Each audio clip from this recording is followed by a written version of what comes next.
Hi, everybody. Welcome to Kindred Skulls. My name's Matt Freese. I'm here with my co-host Nick Olson.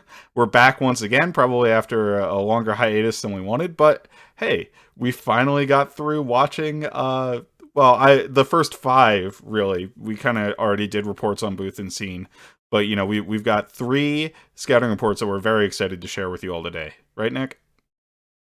Yeah, that's right. We have ground the tape. We have watched, five or so games on each of these guys, on Ed Ingram, on Brian Asamoah, and on Akayleb Evans. So we're really excited to sort of show our work here. There's been a lot of time grinding this tape, so now we're excited to finally talk about it, give our thoughts about what these guys, their pros and cons, things they're good at, things they need to work on, where they sort of fit into the Vikings schematically, what they can do, and things that they need to tweak, and sort of baseline expectations. Do we see this person competing for starting snaps? Do we see this person rotating in? Is he just a pure special teamer? And what, how good could they be as rookies, and long term, do they have Pro Bowl upside? Is that a possibility at all? So excited to talk about each of these guys. I think the Vikings were high on each of them. Ingram, obviously, second rounder. Asamoah is somebody that they've compared very favorably to JOK a bunch of times. They seem to think he's like the future at linebacker. And then Akayleb Evans, they traded a fourth rounder and a fifth rounder to move up to him. So this was the guy that Kwesi was watching in secret in the dark. So we too were now watching him in the secret in the dark, and we're excited to divulge the secrets of what makes him so enticing. So Yeah, I don't think you can get much more praiseworthy of like a fourth round pick if you're Caleb Evans, who Quasey's like, oh yeah, he was like my special little like I just wanted to watch him as much as I possibly could. And after watching a little bit, I can kind of see why. I can kind of see why he's a fun player, and they're all honestly pretty fun to watch. Like there's that's such a stupid phrase. I'm sorry, I just used that, but But it's it's true. Well, Ed Ingram guards aren't fun to watch, but Asamoah is fun. He's flying yeah. all over the place, and Evans is fun because a cornerback and wide receiver matchups, those are always fun to watch. And he's like a big, physical, feisty guy. So Hmm. fun watching those kinds of corners. So I will accept it for two out of the three. There Guards we are go. guards are just maybe it's just my inner Vikings masochism, but guard play is not the most fun to watch. That's fair. He does blow people up, and we're gonna get to that. And while we're at it, why don't we jump right in to the first player of these three that the Vikings drafted? Obviously, late in the second round, they drafted Ed Ingram out of LSU. A couple of background notes on Ed Ingram. He was a redshirt senior, so he is older. I believe he's 23 years old at the moment. He was also part of that 2019 LSU national championship team. Obviously, Jamar Chase, Joe Burrow, Justin Jefferson, a fantastic offense. That offensive line that year also won the Joe Moore Award, which is the award for the best offensive line in college football. So he was a part of that, and he was really a long-term member of the team. Now, unfortunately, and we're not going to go too into depth in this. If you want more, we talked about it previously. Luke Braun's done a really good job covering this. Arif Hassan has also done a really good job covering this for The Athletic. But Ed Ingram, part of the reason he was there for so long is in 2018, he missed the entire season due to a sexual assault case that he was initially indicted on, and then I believe charges were dropped for not enough evidence in that case in Texas. With a couple of minors. I just wanted to bring that up as part of the conversation because it does kind of color why Ed Ingram is a second round, like part of why he's a second round pick, and part of question marks surrounding him as a second round pick. And maybe, if you're not comfortable with him, being on the team, that's like a totally understandable standpoint to take, I think. Yeah, we don't have to belabor the point, but I mean, the guy was arrested for aggravated sexual assault. So it's a Yeah. little bit of a. I mean, it was while he was a teenager, but we don't have to rehash this whole thing. But we do have to start that out by saying people are going to have varying opinions. Some people are some people would not have this guy on their boards. Other people would drop him down for it. Other people probably got comfortable with his character set. He made a mistake when he was 14, 15. He's an older, now he's a man now, so maybe we don't judge him. But you can't have a discussion about Ed Ingram without at least putting that red flag out there and saying that's not what we're here to talk about today. So, Yeah. however you feel about that, we'll just leave it at that and move into the football. Yep. So exactly, we'll roll into the football, and we'll go to the pass game first. And I think this is probably the most interesting part for Vikings fans right right. Our number one complaint over the past, I don't know how many years at this point, is the amount of pressure that our interior offensive line has let up. It's something that it's something that every quarterback struggles with. Kirk probably seems to struggle with it a little bit more than some other quarterbacks. But it really is a concern for the Vikings, and we've been a leaky sieve over the past couple years in that pass game. Particularly at the right guard position. Obviously, everybody remembers Dakota Dozier. Everybody remembers Drew Samia. Everybody remembers Oli Udoh consistently Dozier was letting up like pressure. the good guy of all of the parade of horribles. Dozier was like the best one. Yeah. So, it's like it's a low bar. It's a low bar when Dozier is it, better than Samia and Elfline. yeah, it's really not great, but I would say the returns for Ed Ingram in the pass game are really positive. I think if you look at his PFF stat, he let up a very limited number of pressures the last particularly last year, and just watching the tape, I think he generally does a really good job. So the number one thing I have noted here is he's got really good processing and cohesion with the left tackle and the center on stunts. Like that's the thing that jumped out of the tape the most for me, is he's a fantastic processor of stunts, and that entire line was very cohesive. That's something the Vikings have struggled mightily with recently, something Oli Udoh in particular did a really bad job of. So that I think that's definitely an upgrade on the offensive line. I also have in the mental part side of kind of pass protection. I consider these more the mental side of pass protection. He identifies blitzers from the second level and takes care of them. There's one notable play where he completely just pancakes a guy who's blitzing from the second level. That was impressive. And then I have, and this is in combination with the stunts, that he passes off players and works with other linemen well. And that, again, is something that I'm looking out for, because I think having a solid right guard who's able to stand up to power is something that can really advance Garrett Bradbury's pass protection. We all know the issues with Garrett Bradbury in pass protection, right? He doesn't have the size, and he ends up getting beat because he's overpowered essentially, or when he's trying to compensate for that overpowering, he gets beat with quickness. Having a sturdy presence like an Ed Ingram next to him to help against power, I think is going to be a major boon for Bradbury. So my hopes with this pick is, if he's able to see the field right away, is that you also improve Bradbury. Now, that's not a guarantee that Bradbury is going to improve, but I think that this leads us down that path. With that, I want to say that I think Ed Ingram has a great anchor as well, if you have something to add here, Nick. Yeah, his pass protection was very good, and it looks pro-ready. PFF has the stat that he was the highest graded guard in the SEC. He's a redshirt senior, so he's got a lot of experience. Even with the year missed, he's got a lot of experience against the best competition, the best pass rushers in college football. The SEC is just you run the whole gamut of guys who are future NFL players, and Ingram, went toe to toe with a lot of these guys and came up looking pretty good for it. I would say.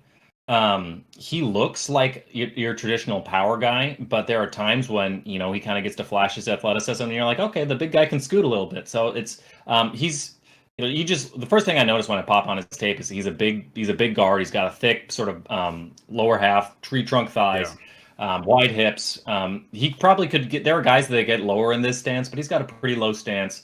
Good frame, good weight. He doesn't look like a Vikings guard. He looks like a guy ready to beat somebody up. So. Not one of these like undersized, but he's super athletic kind of. No, like the guy, like he's powerful, and he shows that with his hands, with his punches. But could talk to that a little bit more in his run blocking. He's quick out of his feet. LSU ran a lot of sort of.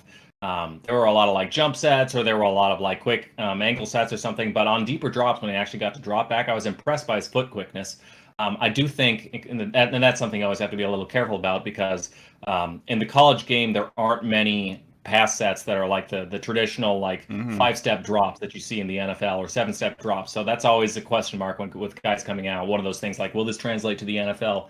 And on the snaps I saw from Ingram, I was like, okay, his feet are moving quickly, they're fluid, they're coordinated. He seems to have that down. So that was I saw a few reps of that, and I thought, like, that's great to see. My main issue with him in pass protection, and I want to say overall, I think he'll translate to be like, I think he has a chance to be like a solid starter even as a rookie, at least in pass protection.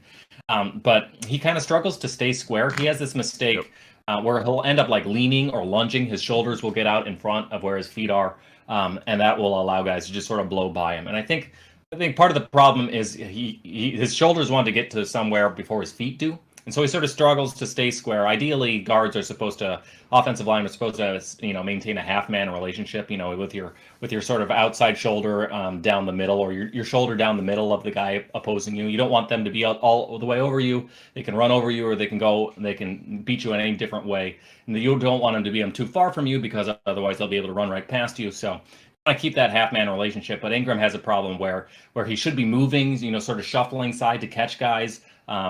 Instead, he'll sort of turn his body, and that's a problem because when you do that, when you start turning and you start leaning, you lunge forward, then it makes it really easy for guys just to run right past you. And you can kind of get away with it, and Ingram can kind of got away with it. This might be why the bad habit became ingrained, because when you are that much bigger than guys, even in the SEC, like, you can get away with just sort of like throwing a shoulder at a guy, and that'll stop the pass rush. But that's not going to work in the NFL, where guys are just elite.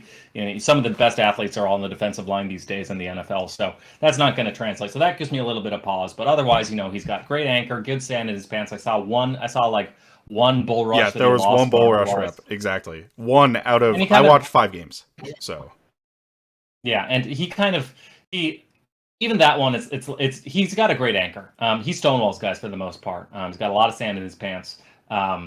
He's very patient. I was impressed with his patience. Good hands. He keeps them tight and inside. It's night and day comparing this guy to Oli Udoh. And when he gets his hands on you, he has like a very strong grip. He's like, his latch, once he gets on you, like, that's kind of rep over. So I really like his sort of base traits, and I agree with you. I think his awareness was exceptional, like one of the best I've seen at least from a college offensive lineman, because his head is just completely on a swivel. He'll see stunts coming kind of before they arrive. Like, as soon as his guy is not giving him a 100% rush, like, they take one step backwards, his head is immediately catching the other guy. If there's like a blitz coming, he'll catch it. He looks for work. He punishes jumpers. If guys like go up to swat the ball in midair, he'll hit them. So he's got great awareness. So I was really impressed by that, at least in the games that I watch. Plays through the whistle. So I found his pass protection on the whole very good. The lunging, the leaning, that kind of worries me a little bit, and I'm not sure if it's not being synchronized with his feet, or if it's just a matter of being sure that he needs to stay square the whole time. Yeah, so on the lunging, I do think it is kind of a foot quickness thing. You had said that I think he has okay feet for like a guy that's his size. Like, he is relatively big and thickly built, I think, is what you see on tape. I don't think he weighed in that heavy at the combine, but like, he's thick and you kind of see it immediately. But I think what happens is he's trying to make contact with his hands on the defender, because that's really where he excels, right? Like you said, he's got a really violent punch. He's got great grip strength. He stays on guys if he gets that initial contact. He's trying to make contact with the defenders, and his feet aren't there because they used a quick move where they're jumping a gap, right, and trying to get around him. You saw that a couple times, and then they're able to, because his feet don't sync with what his hands are trying to do, like you're saying with the punch, because they don't get there quickly enough, is where he loses, I think, and that's where he ends up lunging on the offensive line. So that is obviously a concern for the NFL, because the competition you're going to face is just going to get better. Now, I will say he faced a really high level of competition. Alabama, in the games I watched, he faced Alabama, who has Fedarian Mathis. He faced Kentucky, who has John Pascal, who I think the Lions drafted with our original second-round pick at 46 overall. UCLA, the UCLA game, Otito Ogbonnia was a draft pick as well. So like, all of the guys he's playing are like draftable players in the NFL. And I think that's relevant, particularly for offensive linemen, because you can beat up on lower levels of the competition all day.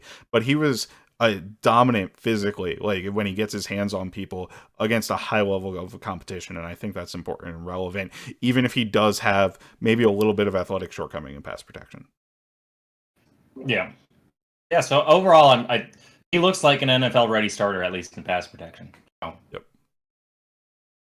And even the weaknesses, you can coach him out of it. Like, if it's just a matter, if it's a physical limitation, like his feet aren't quick enough, there are schematic things you can have the sets be tighter together so that you're not responsible for covering quite as much grass, or you can maybe have your left tackle line up a little, or you can just have that be something that there's chemistry between the left tackle and him. And I think, especially the last couple of years at LSU, the left tackle and center were not of the best caliber. Correct. Yeah. LSU compared to once all those incredible, once Jamar Chase and Joe Burrow and everybody left and Justin Jefferson, it was like, Well, what their happened to this entire all? offensive line, besides him, also got drafted that year. Sadiq Charles was the left tackle. Matt Hennessy, I think, was the center. He was like a third round pick. Like, I remember everybody on that line except for him got drafted that season. Yeah. Wow. Okay, so LSU's entire offense got drafted. That's actually pretty incredible, Pretty much, right? it was absolutely insane. Well, their tight end didn't get drafted. Thad Moss didn't get Was drafted. Moss a seventh rounder No, or he was a undrafted free UDFA, agent? unfortunately. So close. Yeah, I know. Crazy, right? Uh, but yeah, But yeah, anyway, like I think going from the last couple of years of guys like the revolving door and the shifting offensive line coaches to, not that Minnesota is a place of stability at the offensive line or the offensive line coaching, but like the upgrading to Minnesota's situation, actually, I do think will be an upgrade for him. So that should help him too. yeah. Well, fingers crossed. Chris Cooper is a stabilizing force on the offensive line coach situation. We can only hope, right? But why don't we flip a little bit to the run game now? We've spent a lot of time on the passing game, and as the basis of this offense, which is kind of a quote unquote mid zone, I really think that the Ingram pick honestly signals we're going to be mixing it up a lot more than we did under the previous regime, including pullers and that sort of thing. So for me, just some notes here. First of all, and you brought this up in pass protection, I think he's got good leverage and pad level in the run game, which leads to consistent knockback of defenders, is what I wrote, right? So he shows a good drive off the ball. He's got good leverage, and that initial punch, like, he will knock guys back a yard or multiple yards. I think in the run game, you see him consistently getting push off of the line of scrimmage, which is something, again, the Vikings have struggled with at times. If you watch a lot of run game or you watch a lot of offensive line play, like, a team is going to win the game if they are knocking their opponent back 2 or 3 yards. Just think about how that happened against us regularly, right, in 2020 when we had Jaleel Johnson starting on the defensive line. And Shamar Stephen as our two starters, right? They were consistently getting knocked back. Teams can consistently run for 4 yards a carry, and that just doesn't work. You just can't play defense that way. So I think he shows that ability. I think he shows really good positioning and the ability to wall lanes off and create run lanes and an understanding of where the run lanes are supposed to develop. In zone blocking, I thought he showed adequate movement skills to be able to hit his landmarks in zone blocking. He's not going to be a Garrett Bradbury who's like reaching three techniques and stuff like that, but he's going to be able to get to the players that he needs to get to, I think, when he's asked to do that. The one big question I had is that I noticed first of all, he works really well on double teams moving to the second level, like that initial block on the defensive tackle with the offensive lineman that comes into the cohesion we talked about earlier, similar to stunts. Like, that line had that down pat, and I like to think that he's a big part of that. But after he comes off of that initial block, I think he struggles to land on targets at the second level. Like, linebackers would avoid him quite a bit, and defensive backs would be able to avoid him at the second level. And that's a problem that's a skill for an offensive lineman, and it's a problem if they're not able to execute it because it prevents a 4-yard gain from turning into a 10, 15-yard gain if you're not sealing those players off consistently. And then finally, I have that he's pretty devastating as a puller, honestly. Like, he had some issues of landing the pulls, like he had a cut, but it wasn't as bad on the second level. Like, he was a lot more consistent as a puller, getting contact on the players that he was supposed to get contact on. And once he did that, he knocked him back multiple yards, walled off open lanes consistently. Like, he was great doing that. And then the final note I have is that he's a good finisher who puts people into the dirt. Like, I don't think he's Ike Ekwonu, who was lauded as like the best finisher ever, right? In this draft class, but like, you see him regularly put guys on the ground or finish plays, play through the whistle. That's funny. I had almost the exact same notes and like the exact same order. So I won't belabor the point too much, but I think he's great at generating vertical displacement. Maybe it's just I've been watching too many Vikings guards and I'm not used to seeing at actual wins in run blocks, not just stalemates. But yeah, he moves guys. He keeps his feet churning. He stays low and he maintains that good low leverage throughout the rep.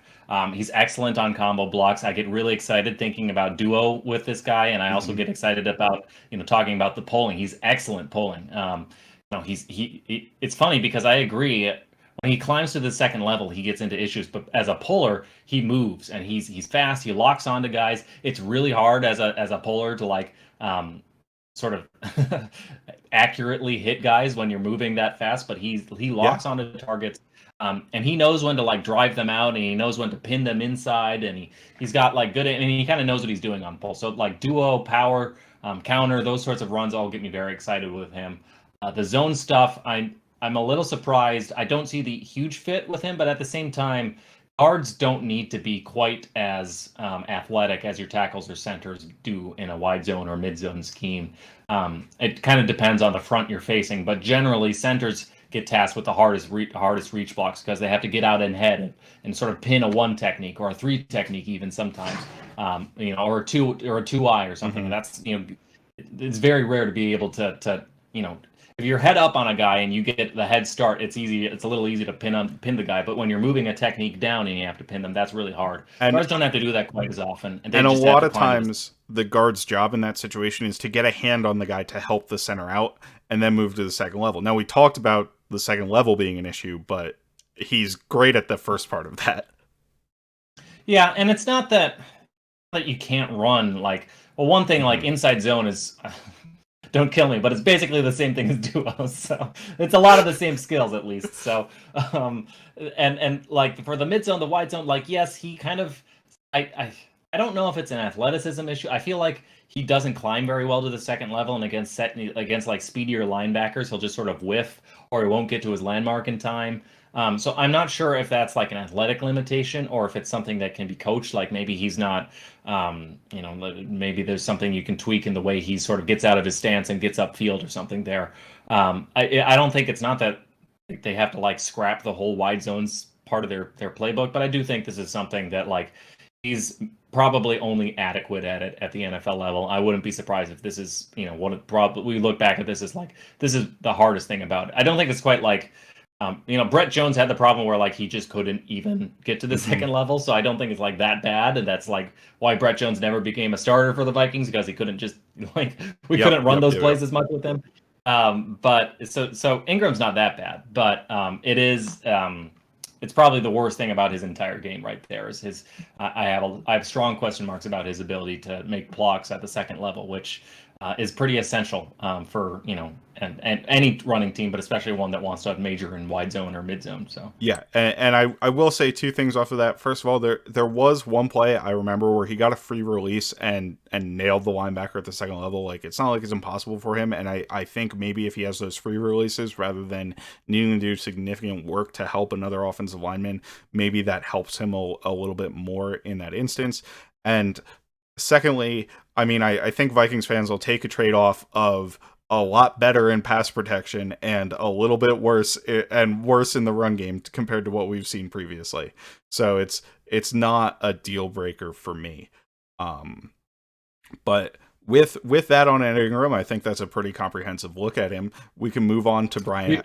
Go ahead. Do you think he starts this year? Do you think he starts eventually? I think so. I mean, I guess there's no way to predict what this new coaching staff will do, but I'm not particularly inspired by any of Jesse Davis, Chris Reed, or whatever we're going there, or Wyatt Davis. Honestly, it just it doesn't sound like it's going to be it for him. So I think he's got the ability to start, and based on what I watched, like, I'm not super concerned about him starting. So I'd rather start him and see what we have in that, because I think his skill set will add to the line and make it a lot better, honestly. Yeah, I agree. I mean, I don't think he's going to blow anybody away, but I think he looks like an adequate NFL starter, and that's probably a higher bar right now than Jesse Davis, who's he's played a lot of snaps, but he's usually as like the sixth man kind of he comes in. Yep. So I feel, and they're kind of grooming him, right? Like they're giving him all the backup right guard reps, which is interesting to note because he's been a left guard for almost his entire LSU. He was a right guard at LSU, I think, his freshman year, but that was a while ago. So yeah, I think they are basically grooming him to be. They're giving him every chance he can have to earn that right guard spot. And I do think, based on what I saw from the 5 or so games I watched, that he should be able to do it, especially if this is an offense that values the pass protection, that it's going to pass the ball more. It's going to be a pass first offense. These are kind of the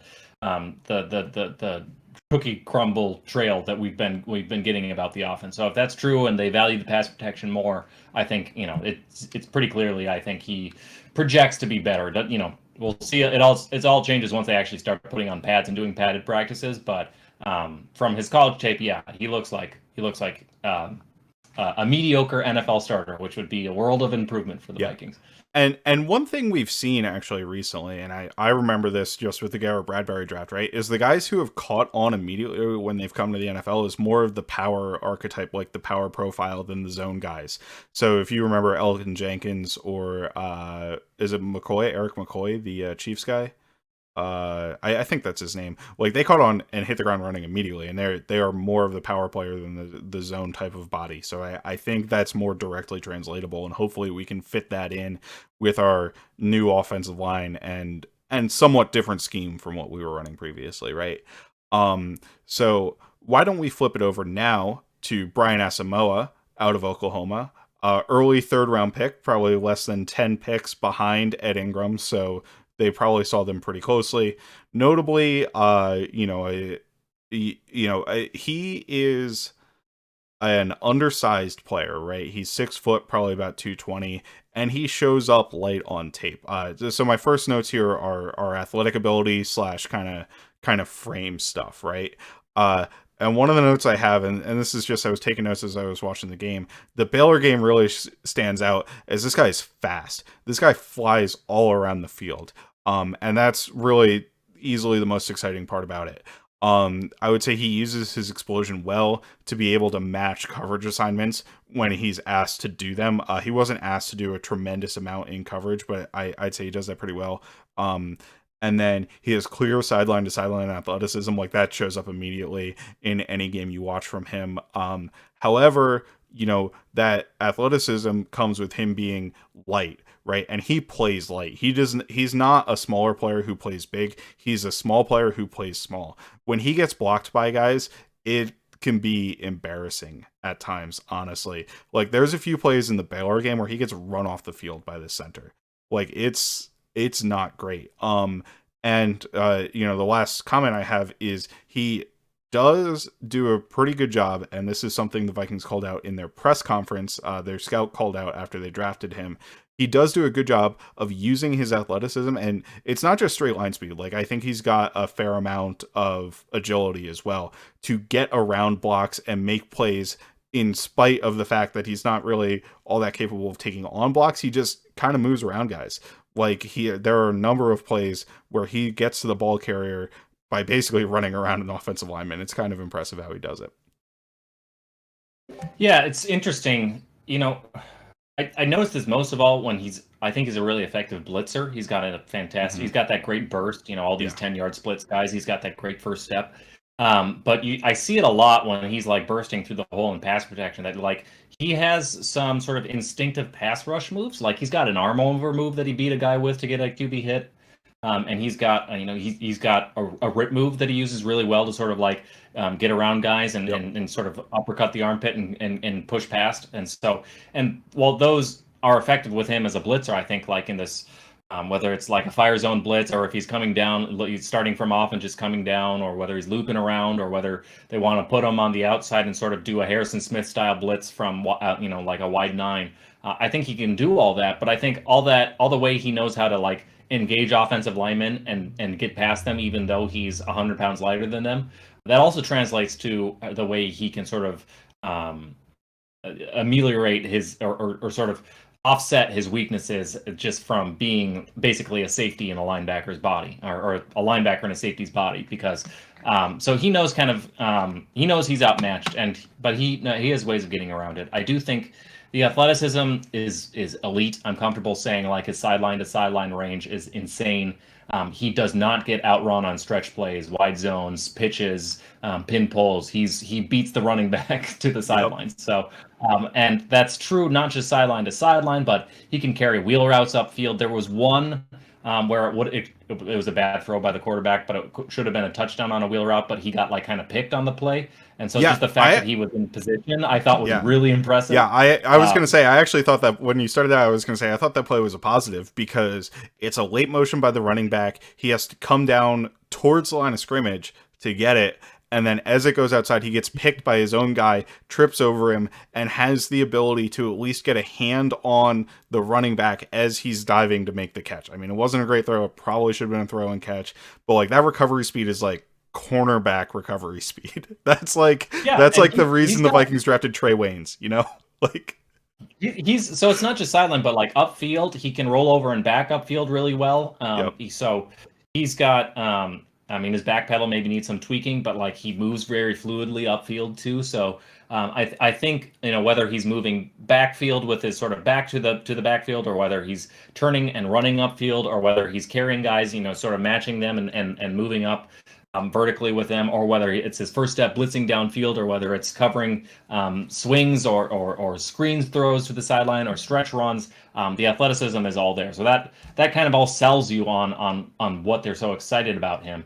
I think the downsides are a lot of them stem from his weight. One, he's not a bad tackler. He gets the job done eventually, but it's kind of that eventually thing. He gets dragged like for 3 yards after contact pretty much every single time. Well, he's got bad pad level tackling too. Honestly. Yeah, he tackles very high, very consistently. So he'll like wrap around the guy's shoulders, and it's like, dude, you're supposed to aim at like the hips. he's like not even at the belly button. He's like above the nipples. So yeah, he tackles very high. That's fixable, or it should be fixable. Just tell the guy to aim lower. He does wrap, and he doesn't like miss a lot of tackles. The other funny thing is, like, yes, he's tiny, but he's got really long arms. They like hang really low, so that helps both when he's taking on blocks, because he's got a longer reach, but also when he's trying to wrap guys up, he does a little bit better at that. So yeah, we mentioned all these downsides, but at the same time, there are ways that I see how they can sort of they have a plan for how to get around them.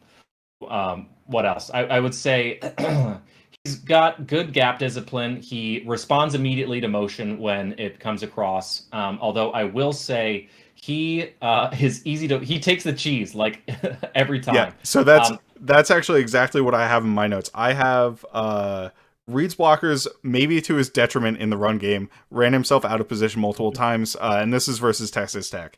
And honestly, Eric Kendricks has done some of the same things sometimes for us, but like it's a kind of a balancing act, I think. Yeah, and I will say on like option plays, zone reads, I felt like he was consistently late to read or guess wrong on who the ball carrier is. He gets fooled on like jet sweeps. I feel like play action, he's consistently biting very hard on it. So. Yeah. Which that might have been a coaching point, because I feel like all of Oklahoma was always biting very, very hard on play action. That was people talked about that with Kenneth Murray all the time, and it came out that the coaching staff is just like, go. Like, when you see it, go. And it's been the same coaching staff since that time frame, so I have a feeling that coaching point on them was probably more so the reason why he does that. Yeah. So yeah, those are kind of the downsides I see, but I mean, there's a lot of positives, and I think a lot of the traits to in the long term have a lot of upside. Especially the athleticism, but not just in his underwear in the underwear Olympics, but also on the field. It translates. I think is a very smart player. He's an active communicator. He's eager to direct other linebackers to where they're supposed to go. But I also kind of feel like he's kind of a situational player, and that's kind of who he was at Oklahoma too. Like they took him off the field a lot for a guy who went in the third round. So I feel like he has limitations, and I'm not as confident in Asamoah starting as a rookie as I am in Ingram, for example. But what do you think? Do you think this is a special team, or? I don't think he's quite a special teamer. Like I think that he can see the field on defense, but I think he definitely needs more time to develop as a player before you want him to be a regular starter. I think the Vikings are in a decent situation for that. I mean, I don't love our linebacker depth at all, so if anybody gets hurt, it's more of a problem, but Jordan Hicks and Eric Kendricks obviously can start right away, and they'd be our main starters there. A couple more notes just on the run game. I really liked the your note where like he does a good job reading out plays unless they try to trick him, in which case he gets fooled, right? But I think when he does read it correctly, and there was this one play against Oklahoma State where they used a ton of motion. Like it was like multiple, like basically the entire line went crisscross. Or it was two linemen and a couple of tight ends or something pulling. and he found the running back, was just a missile, and stopped the play at the line of scrimmage like right away. That tackling thing you mentioned is it's kind of silly, like, because there are plays where it looks violent when when he successfully tackles guys sometimes, because he's running full speed and he hits them really high. So it's almost like a wrestling move that he's throwing guys to the ground with. Uh, but it's kind of fun, but that definitely needs to get cleaned up, and he needs to use better tackling form when he's taking guys down at the NFL level. Um, I mentioned that he gets dragged for extra yardage. When he takes on blocks, he cannot take on blocks straight on. He can only take them on with a half man relationship. Like, if he takes them straight on, he gets totally locked out of the play, and it doesn't work. So that's definitely something that he needs to work on.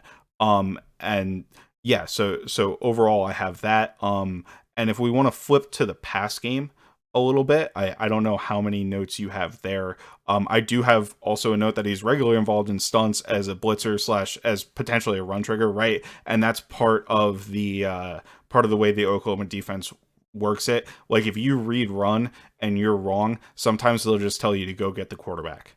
Or go after the RB, maybe be green dogging the RB.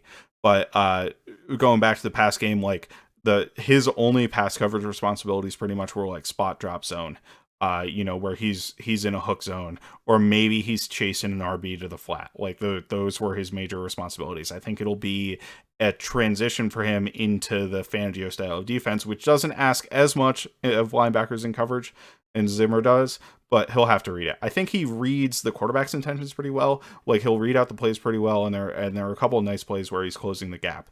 There was one play against Baylor that kind of shows his athleticism and his understanding of what's going on around him. Because I think it was a third down. It might have been a third down and long, but they ran mesh, and to me, Oklahoma was clearly in a zone defense. Like, everybody on the defense is playing zone except for the other linebacker on the play, who runs with his receiver across the field. And Asamoah recognizes the throws going to go to the other receiver who's playing mesh. This is outside of his zone, mind you. And he makes the play like it was like 3rd and 15 or something, but he makes the play like 5 or 6 yards short of the line of scrimmage. And it just shows his athletic ability, and I think his awareness of what's going on around him. We mentioned that wheel route in the passing game as well. He shows, again, I think the athletic ability gives him the raw tools to be able to do that. I don't think he's ready from day one to be a full-time starter in the NFL. I don't think you necessarily want to expect that from a 3rd-round pick either, but I think he can see the field, and I'm more hopeful about him seeing the field than, honestly, anybody else we have as a backup. Yeah, totally. I think he's clearly, I think, the 3rd linebacker, at least. Mm-hmm. I mean, it's possible that, like, Troy Dye or one of these other guys, Chaz Surratt, takes like a leap forward. Ty probably goes for the guy with actual NFL experience at this point, but I've seen a lot more from Asamoah than I saw from, like, Blake Lynch last year or whatever. Yeah. So that much excites me, and I agree with you. It's funny you mentioned the mesh plays. I feel like he has very good, like, peripheral awareness of what's going on. He's good at reading the quarterback and also reacting to the routes that are being run in front of him. Mm-hmm. There was multiple times, not just that one play you mentioned, the mesh, but like multiple times where he, like, okay, this is mesh, and he kind of like knew it immediately. Yep. And played it knowing that, okay, they're trying to rub me here.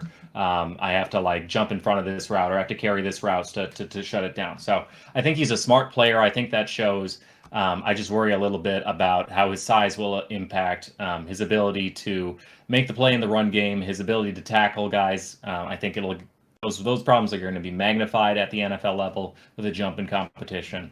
But I do think he's going to be immediately a very, very important special teamer. I think he's got potential. I think he has more Pro Bowl potential than, like, Ed Ingram, even if he's maybe not as clear of a rookie starter.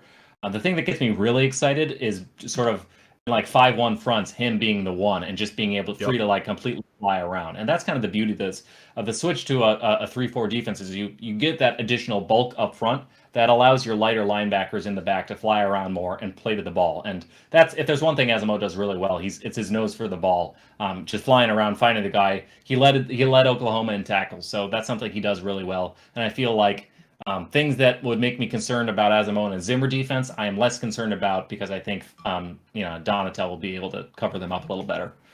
Yeah, and it's funny you mentioned like the ability to recognize patterns and like latch onto guys in coverage, because one time that actually did him wrong. He recognized, I think it was against Baylor, he recognized that a pattern was coming across the field, and he was watching the QB. So I think you kind of have to see that with your peripheral vision and like go to the guy with your peripheral vision. And he went and he covered the umpire instead. Like he very clearly moved forward and stood right next to where the umpire was standing, which is a problem in college, but not in the NFL because they're behind the quarterback in the NFL. So they're just not in the same spot. But I just thought it was really funny. He's got the referees covered too. Yeah, exactly. When we're playing the Packers and it's 12-11, that Hey, comes in you know handy. what? That's very important. We need somebody to take the refs out of the game against the Packers. So no, but no, that's where we're at on Brian Asamoah. Not somebody who we expect to be an immediate starter, right? Not somebody who we expect to make a huge impact on the team right away, but we're really excited about his potential, and we think we can sprinkle him in here and there. And I think his speed and his athletic ability will hopefully make him a special teams ace as well early on, if that's the way he needs to go to see the field. Um, and then why don't we flip about the pick? Kwesi Adofo-Mensah was most excited about, apparently. Akayleb Evans staying up late at night, watching him in a dark room with just the screen in front of you. You know, fourth round pick, cornerback out of Missouri. He played at Tulsa for 3 years or 4 years before transferring to Missouri. So he's a little bit on the older end as well, but not quite as old as Ingram is. Um, and Missouri, he didn't actually start his first game. So we watched, the first game was against Central Michigan. We both had that, so we both watched that, I believe. But he got in like halfway through the first quarter and immediately got an interception, and then he pretty much played the rest of the game. They did a little bit of corner rotation in Missouri, so he didn't play every snap of every single game. But I think that's probably necessary in the NFL too. Like guys get gassed after a time, so like that's not too big a red flag to me. I think he looked comfortable in the level of competition in the defense immediately. Like I don't think it was necessarily he didn't know the defense. I think it was more he was a new guy and they were easing him in a little bit, but he took to it, I think, pretty well immediately. So the first couple notes I have here again are on his physical traits, right? So his build, like he is very tall and he's pretty long for a corner. Like he doesn't have some ridiculously long arms like some guys coming out have had, but he's got more than enough length for an NFL corner, and he's like 6'2". With being 6'2", he looks a little skinny, right? So he doesn't necessarily have the weight that you expect. He's not like rail thin, right? Cam Dantzler, rail thin as a player. Evans is not that, but he is a little bit skinny, and I think it shows up when he gets blocked a little bit that he doesn't have maybe the weight, or maybe he's just a little bit high, when he's trying to play in the run game. If I go to athletic ability, I think he's another really good athlete. He's got great bursts and the ability to stay on top of vertical routes and man coverage. Like you see that consistently throughout the tape. And he played, Missouri, the games we had weren't the best competition, but he did play Wan'Dale Robinson, who is known as an explosive player, right? And he was able to cover him pretty well, I think, in multiple reps.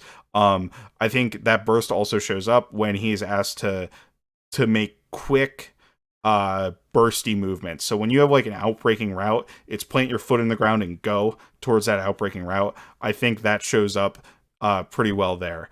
Uh, I do think that his quickness is a little bit of an issue. Like he's not the loosest player in the world. Again, that's probably because he's a 6'2" corner, right? You're not going to have the same quickness as a guy like uh you know sorry, going back, like Antoine Winfield, right? You're not going to have Antoine Winfield level quickness and that ability to kind of mirror guys like that, or a great slot player. Like he should be an outside corner. He shouldn't be a slot player with that quickness.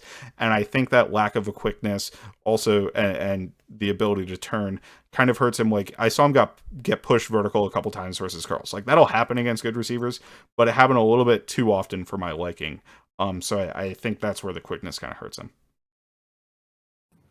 Yeah, he was an interesting tape study. The traits are mostly good to very good. Mm-hmm.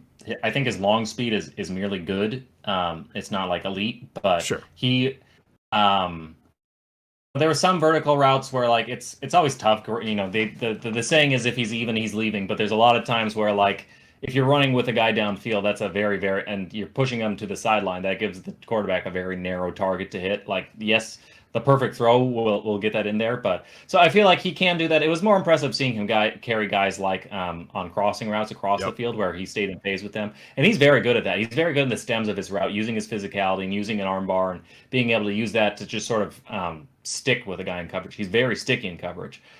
He's phenomenal in press. I think that was the most impressive thing about him. Not just his feet, his hand technique. He's got a variety of different moves in his arsenal. One punch or 1-2 punch with his arms that he uses to sort of slow guys down, and he's exceptionally patient. I guess I came in thinking, okay, like fourth round cornerback, developmental guy. Let's see. The press technique is usually one of the hardest things that Yeah. you have to learn. So I'll turn on the tape, and I was like, this guy doesn't look developmental at all. He looks like he's ready to start day Yeah. one with the press technique. So just exceptionally patient. Like he will wait all day for guys to declare. So that was really impressive to me. I worry a little bit about the one athletic trait I think he doesn't really have is I think his hips are a little tight, and it shows when Yep. he has to turn and carry guys upfield sometimes, or if there are particular routes. I also feel like you mentioned when he's defending those curls. Part of it is he could recognize routes I think a little bit faster sometimes, and part of it is I think he like doesn't plant his feet particularly. Like when you watch like elite corners, they just sort of one foot in the ground, boom, and they Hmm. go. And whereas he like takes a few steps to collect himself, and it's not like he's just like stopping himself on a dime and then going forward. And he does have it's interesting because I feel like he does have that burst and that deceleration to sort of make those to have like very good click and close, but you didn't always see it. That and on top of all that, I think he's very grabby.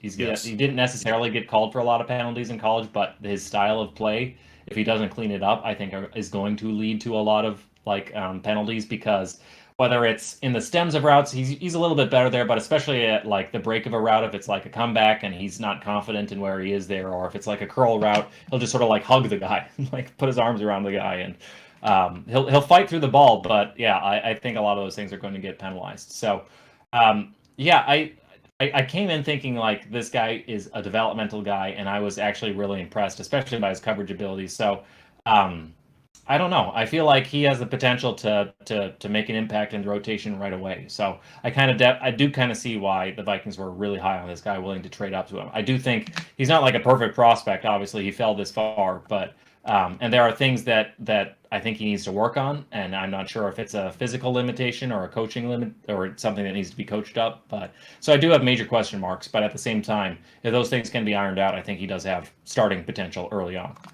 Yeah, so hitting on a couple things that you mentioned there, I think the weight transition and the ability to transition quickly and drive on those plays very quickly is a very good point. And when you see him get run off on curls, it's almost like he's off balance trying to get back to the play.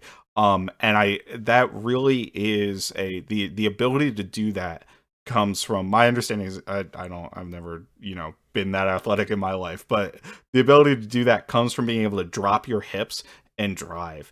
And I think the height may be working against him a little bit there because obviously you're taller, you got a longer way to go. Like the leverage is just a longer way to go.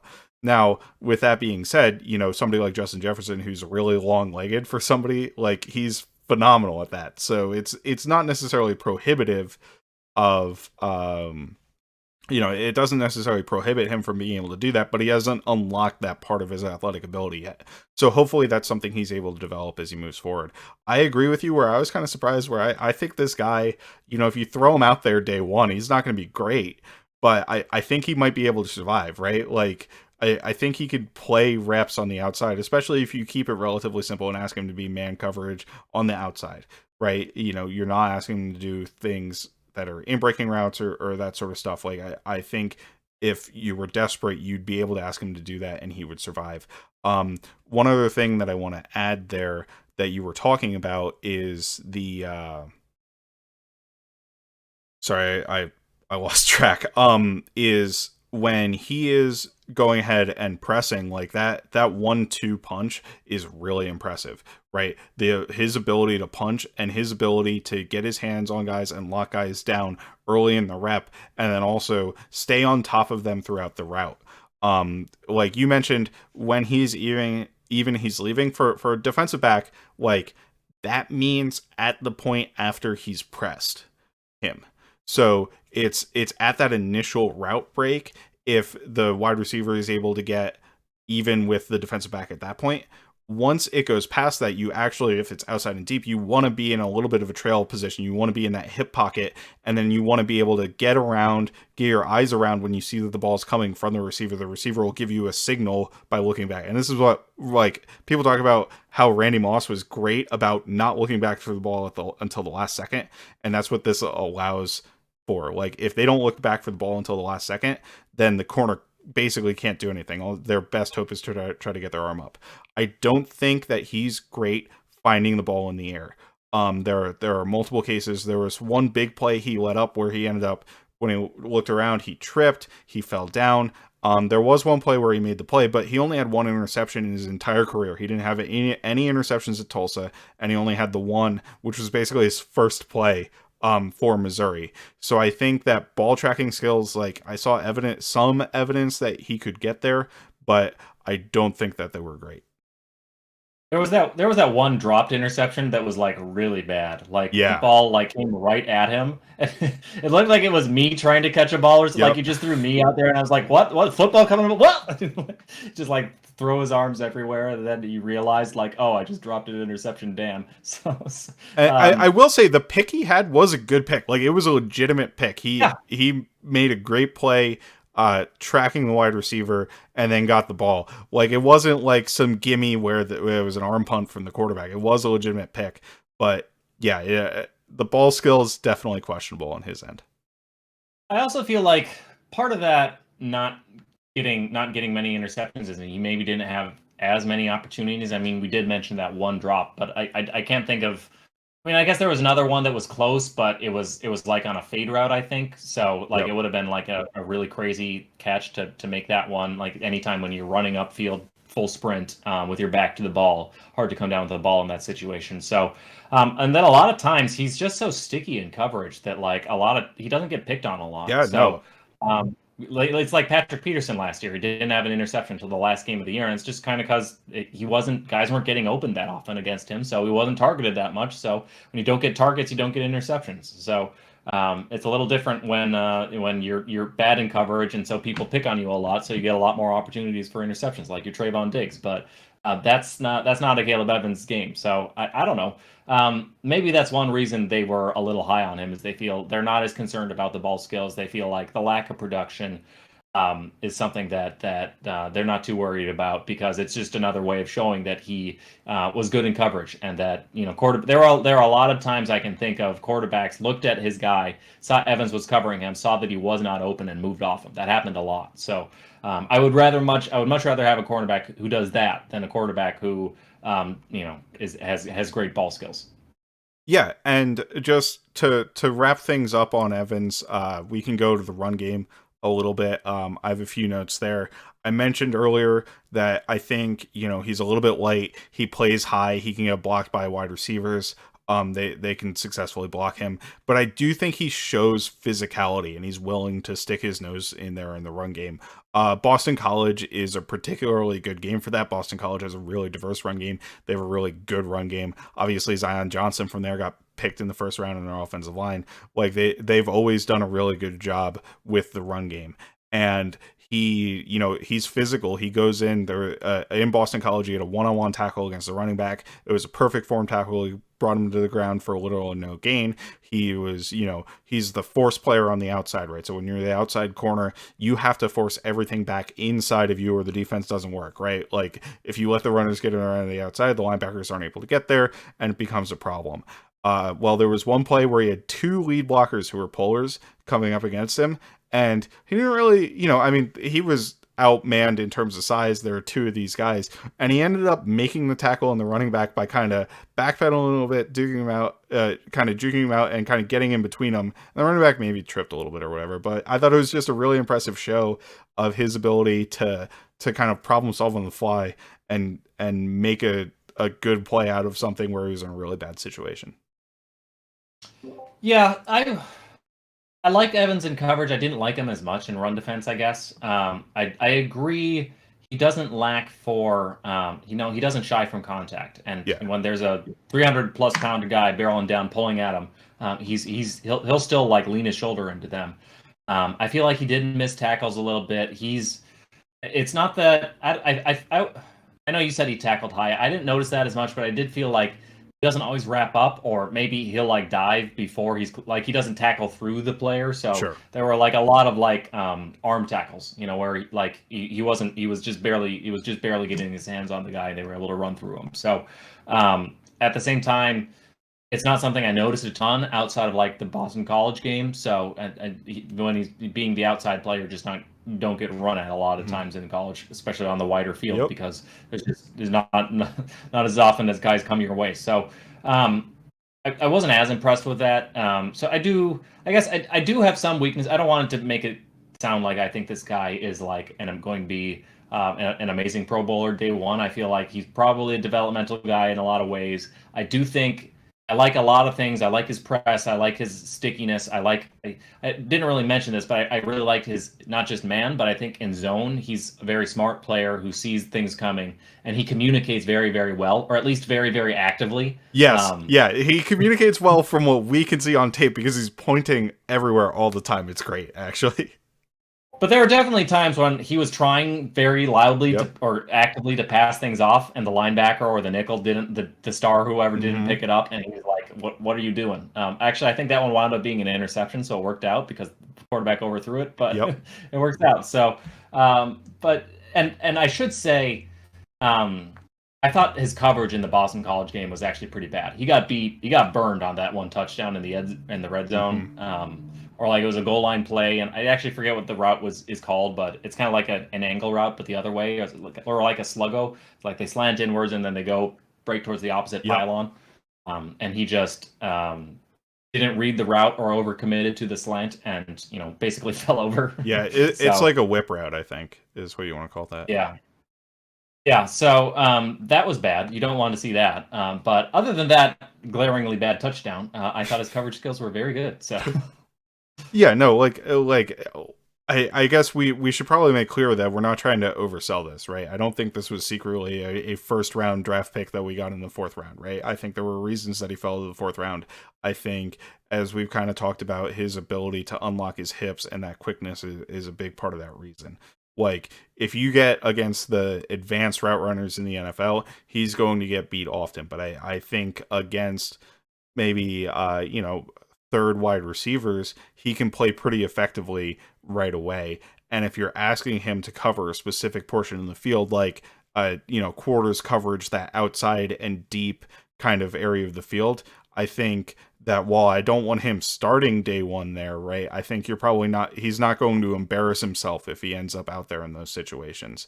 So that's where I'm at on him. But I think from a physical standpoint, like, there's a great amount to work with, and that's kind of why I love the pick as a fourth round pick, because you've got a really high upside player here who honestly isn't as far away as I think you might expect when you hear a fourth round pick in this situation.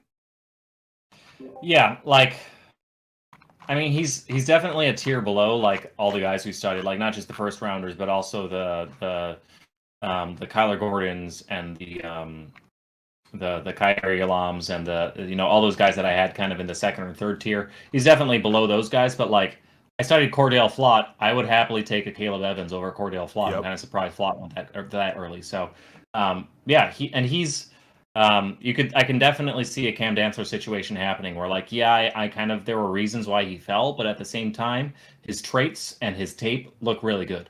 Like, he's really sticky in coverage, and if a cornerback can play in the SEC and stick with guys in coverage, that's usually a good sign. So I'm pretty excited about Evans. I feel like I wouldn't be shocked if he's just, rides the bench his rookie year, but I also would not be shocked at all if he's, the fourth man rotating in regularly, giving, Patrick Peterson or Cam Dantzler, or whoever, or Andrew Booth time on the bench. So I really like I like his day one ability, and I like his long term potential. I think he's got potential to be a very good player too. So. Yep, and just to roll one other thing, I know you mentioned the grabbiness earlier. I want to touch on that myself as well. Like, he wasn't the grabbiest player I watched in this class. That was Akayleb, who was just all over people. I would say he was more on the Ronald Darby level of grabby, just in terms of corners from this class, where it's absolutely something that they need to fix in the NFL, right? But that doesn't necessarily take away from them because they get away with it in college. That's kind of what's hard with it, is like, if you can get away with it, why wouldn't you do it to give yourself an advantage? But from a projecting player moving on, it's obviously something he's going to need to work on and shore up, or he's going to get called for penalties. Yeah. Yeah. So some question marks, but I kind of get it, like, why the Vikings were willing to trade so much to move up for this guy. Like, yeah, I think he was. It's not often in the fourth round you get guys who you think have Pro Bowl potential and also the ability to start as a rookie. So, Yep. And I think Evans is that. For all the questions, I think if he cleans those things up, and I think a lot of these things are easy fixes. He's got. You watch some of his tape, you watch him from press and just like wait all day for a route to declare, or he'll carry guys on crossers or fade routes down the field, and you're like, this is not against SEC competition. This is a guy who can come in and can contribute early. So with the size and the build and the athleticism to be something even better down the road. So I get it. Yeah. So you heard it here first, everybody. Ed Ingram, day one starter. Brian Asamoah, Right. Pro Bowler by year 2.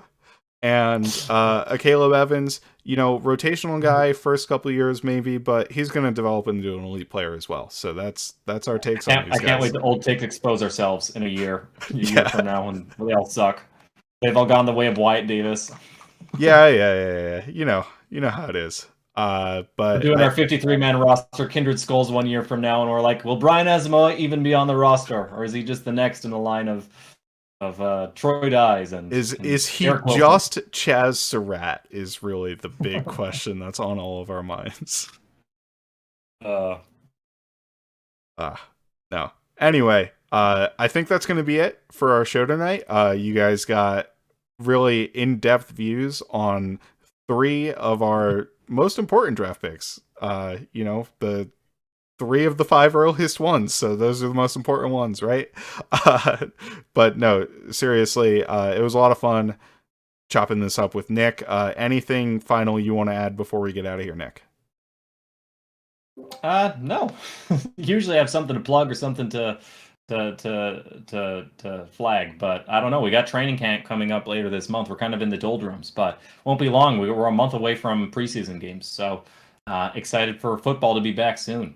Yeah, absolutely. And we're going to try to do some more of the Vikings draft picks as we get on here. We're not probably going to do like the 3 to 5 games that we did from these guys, but hit 1 or 2 games of most of the guys, give you a little bit shorter scouting report as we move forward.